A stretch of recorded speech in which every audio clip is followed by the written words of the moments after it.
మూసీ ప్రక్షాళనపై ప్రతిపక్షాలు చేస్తున్న విమర్శలపై తెలంగాణ ముఖ్యమంత్రి రేవంత్ రెడ్డి మండిపడ్డారు. ఈ కార్యక్రమానికి సహకరించాల్సిన ప్రతిపక్షాలు అడుగడుగునా అడ్డుకుంటున్నాయని విమర్శించారు. మూసీ పరివాహక ప్రాంత పేదలకు 15,000 ఇళ్లు కేటాయిస్తున్నట్టు తెలిపారు. డబుల్ బెడ్రూమ్ ఇళ్ల కంటే ప్రత్యామ్నాయం ఇంకా ఏముంటుందని నిలదీశారు. ఈ అంశంపై అఖిలపక్ష సమావేశం ఏర్పాటు చేస్తామన్న రేవంత్ రెడ్డి మూసీ నిర్వాసితులకు ఎలా ఆదుకోవాలో ప్రతిపక్షాలు సూచనలు ఇవ్వాలని చెప్పారు. మూసీ వల్ల నల్గొండ ప్రజలు విషాన్ని మింగుతున్నారన్న సీఎం నల్గొండ జిల్లాను ప్రక్షాళన చేయాలని ప్రయత్నిస్తూ ఉంటే విపక్షాలు అడ్డుకోవడం ఏంటని ప్రశ్నించారు. అక్రమంగా కట్టిన ఫామ్ హౌస్ కూల్చివేస్తారనే భయంతోనే పేదలను అడ్డం పెట్టుకుని బీఆర్ఎస్ నాయకులు హైడ్రాపై రాజకీయం చేస్తున్నారని దుయ్యబట్టారు. హైడ్రాపై అసెంబ్లీలో చర్చించామన్న ఆయన ఆ సమయంలో బీఆర్ఎస్ బీజేపీ ఎందుకు సూచనలు ఇవ్వలేదని ప్రశ్నించారు. కూరుకుపోతున్న బురదలో నుంచి నగరాన్ని కాపాడాలని ఒక మంచి ఆలోచనతోని ముందుకొస్తే దాని మీద కూడా బురద జల్లుకుంటూ తిరుగుతున్నారు బామర్దులు. ఇవాళ తెలంగాణ ప్రజలు మూసీలో ఉన్న పేదలు బాధలు ఎదుర్కొంటున్నారని మీరు మాట్లాడుతున్నారు కదా. ఒక 500 కోట్ల రూపాయలు తీసి ఆ మూసీలో మునిగిపోయిన పంచిపెట్టండి. హైడ్రా మీద అసెంబ్లీలో చర్చ జరగలేదా? మీ తాత సొమ్ము మా తాత సొమ్ము ఇచ్చేది లేదు. ప్రజలు కట్టిన పన్నుల నుంచి పేదలకి ఇవాళ 12,000 మంది బఫర్ జోన్ లో లేకపోతే నదీ బెడ్డులో మూసీ పరివాహక ప్రాంతంలో ఉంటే 15,000 డబుల్ బెడ్రూమ్ ఇండ్లు ఇవాళ మనం కేటాయించడానికి నేను ఆదేశాలు ఇచ్చిన. మూసీ మురికిలో దోమలతోని కలుషితమైన నీళ్లతోని అక్కడ బతకలేని శవాలుగా జీవోత్సవాలుగా ఉన్న పేదవాళ్లకు ఆత్మ గౌరవంతో బ్రతకడానికి ఇల్లు ఇచ్చి ఇంటి ఖర్చులకు 25,000 ఇచ్చి మా అధికారులు అక్కడ ఉండి వాళ్ళని ఇంటి దగ్గర దిగబెడుతుంటే అభినందించాల్సింది పోయి అన్యాయంగా మాట్లాడుతున్నారు.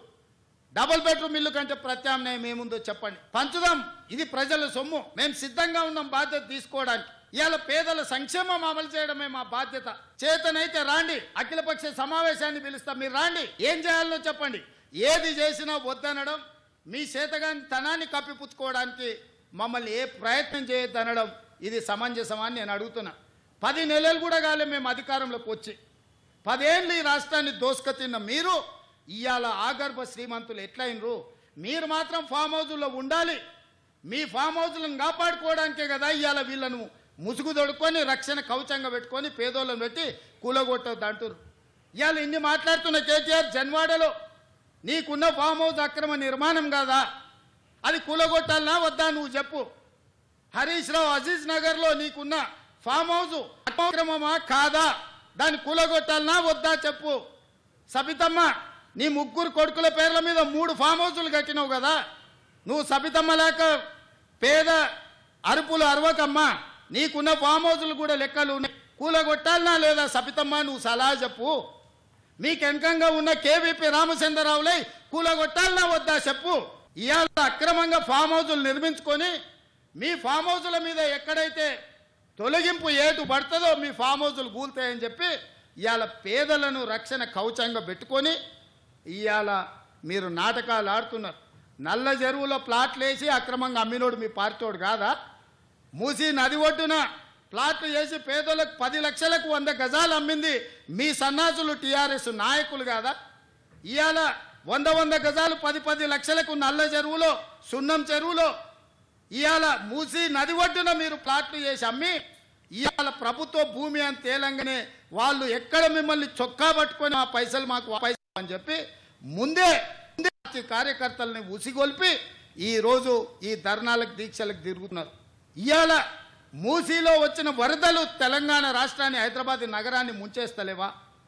మరి వాటి పరిష్కారం ఎట్లా నాకు తెలియదా? ఇవాళ కొంతమంది పేదలు ఇండ్లు తీస్తే వాళ్ళకి దుఃఖం ఉంటుంది, వాళ్ళకి బాధ ఉంటుంది, వాళ్ళు కొంత ఆవేశంగా మాట్లాడతారని నాకు తెలియదా? రాజకీయంగా లాభమో నష్టమో ఉంటుందో నేను అంచనా వేయలేనా?